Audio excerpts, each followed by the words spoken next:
Once thought of as a far-out idea, the Pentagon is now setting up a space command to better protect America's space assets. Speaking at the Pentagon Thursday, Vice President Mike Pence said the new command marks the first step toward ultimately building up a sixth military service branch, the Space Force, to counter Russian and Chinese threats in space. As their actions make clear, our adversaries have transformed space into a warfighting domain already, and the United States will not shrink from this challenge.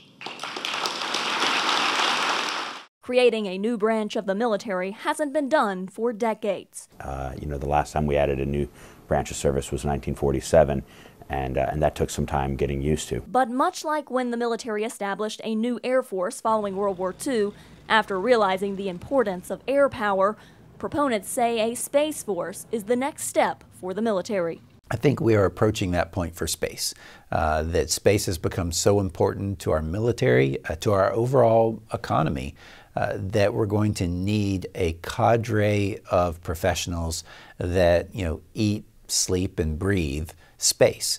Defense Secretary Jim Mattis, now endorsing the space management plans, once opposed the idea of creating another military branch. In a letter to Congress last year, Mattis cautioned against creating, quote, organizational layers at a time when we are focused on reducing overhead and integrating joint warfighting functions. For now, Space Command will integrate the military's space experts and continue to protect unmanned satellites for communications, missile warnings, and GPS. NASA will continue handling human spaceflight.